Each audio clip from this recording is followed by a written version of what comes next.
अगर पिछले 20-22 साल का चार्ट अगर देखें तो अक्टूबर के महीने में गोल्ड ने हमेशा थोड़ी सी प्रॉफिट टेकिंग दिखाई है। अक्टूबर में गोल्ड कैसा लगता है? मैं गोल्ड में जरा भी मंदी में नहीं हूँ। From last 2 days I have been getting lot of calls कि कुणाल भाई इतना बढ़ गया है, तो अभी कहाँ शॉर्ट कहाँ पे करना चाहिए। और मेरा एक ही क्वेश्चन है, आपको ये नहीं मालूम है कौन सी सेंट्रल बैंक कब कितना गोल्ड, जैसे अभी फॉर एग्जांपल ये जो जियो पॉलिटिकल कंफ्लिक्ट बढ़ रहा है हिजबुल्लाह और इसराइल के बीच में, सो कहीं ना कहीं ईरान अपना फॉरेन एक्सचेंज रिजर्व वो गोल्ड में शिफ्ट कर रहा है। तो अभी प्राइस इंपॉर्टेंट नहीं है, किसी को भी डाइवर्सिफिकेशन करना है। ये जो कंट्रीज है, रशिया है, ईरान है, ये सब कंट्रीज है, इनको क्या टेंशन है कि कल उठ के उनका जो फॉरेन एक्सचेंज रिजर्व है उसको यूएस लॉक कर देता है। जैसे ओवरनाइट यूएस ने रशिया का $500 बिलियन का फॉरेन एक्सचेंज रिजर्व को लॉक कर दिया था, तो ऐसे ईरान के साथ भी ऐसा कुछ होता है।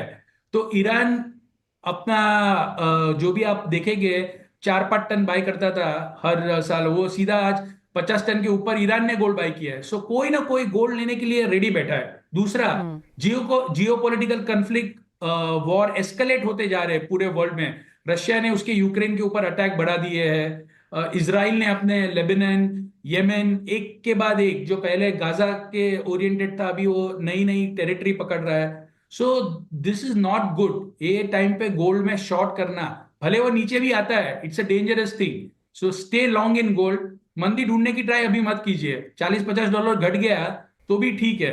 मैं अभी भी तेजी में हूं और मुझे लग रहा है कि गोल्ड यहां से भी बढ़ने का पोटेंशियल रख रहा है। दिसंबर कॉन्ट्रैक्ट एमसीएक्स का 75 800 75 850 के बीच में आप बाई कीजिए। मुझे लग रहा है 76 500 ये हफ्ते का टारगेट रखना चाहिए, और स्टॉप लॉस रखना चाहिए इसका। अगर आपको स्ट्रिक्ट ट्रेडर है तो 75 450 या 500 का स्टॉप लॉस रखिए। But selling, I'm not advocating selling gold. ठीक है, तो चार्ट्स कुछ भी कहते रहे लेकिन ये वाला अक्टूबर थोड़ा सा डिफरेंट है और तेजी और देखने को मिल सकती है। अपने ऑल टाइम हाइज के बहुत करीब हम देख रहे हैं एमसीएक्स के प्राइसेस लगातार। बहुत शुक्रिया कुणाल साथ जुड़ने के लिए।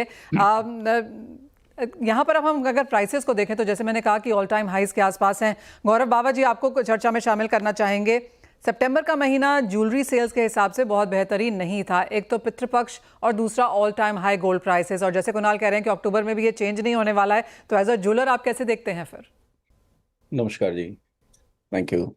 देखिए, जनरली हमने भी काफ़ी सालों से यही ट्रेंड देखा है कि जब श्राद्ध आते हैं, पितृपक्ष जिसको आप रेफर कर रहे हैं, तो गोल्ड ज्वेलरी की सेल ज्वेलरी स्टोर्स पे वॉक इन वो कम हो जाती है। But somehow we did really well this year, this month.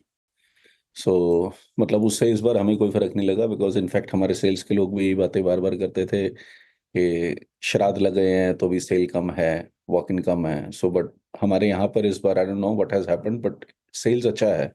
Generally what I सी कि गोल्ड के प्राइसेस ऊपर जा रहे हैं तो लोगों के मन में एक डर होता है कि आगे आने वाली जिसके घर में शादी है, एंड मोर ओवर इस बार नवंबर दिसंबर में ही मेंस आया है इस साल का। पहले मतलब हाफ ईयर जो पहले निकला है अभी 9 मंथ्स, उसके अंदर साया इतना अच्छा नहीं था, तो अब ज्यादा अच्छा साया है। तो शादियों की वजह से काफी अच्छा रश है।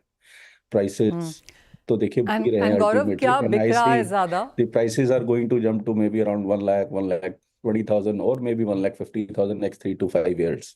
लॉन्ग टर्म तो मैं बहुत ज्यादा बुलिश हूँ गोल्ड के ऊपर पर्सनली।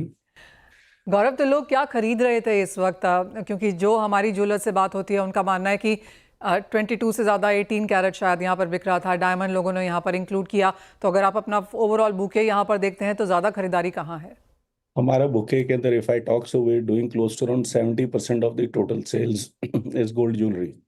बाकी जो 20% बचता है उसमें 20% के अंदर close to around 10% of the total sales is the lab grown diamonds. That's what we do as well. So बाकी 20% जो है that is for natural diamond, mine diamonds की जो सेल है उसकी आती है। सो बुके तो अच्छा ही है on the whole, and it has been consistent for us for the last few years. Earlier we were doing around 35% हमारे डायमंड ज्वेलरी की सेल रहती थी और अराउंड 65% गोल्ड की रहती थी। बट अभी गोल्ड का प्राइसेस बढ़ गया, so when I compare in terms of rupee value तो वो श्रिंक होता जा रहा है। Although the sales are moving up in terms of quantities for diamond as well, but gold का प्राइस बढ़ गया तो वो रेशो ऑटोमेटिकली फाइनेंशियल एस्पेक्ट में थोड़ा सा डिफरेंट दिखता है।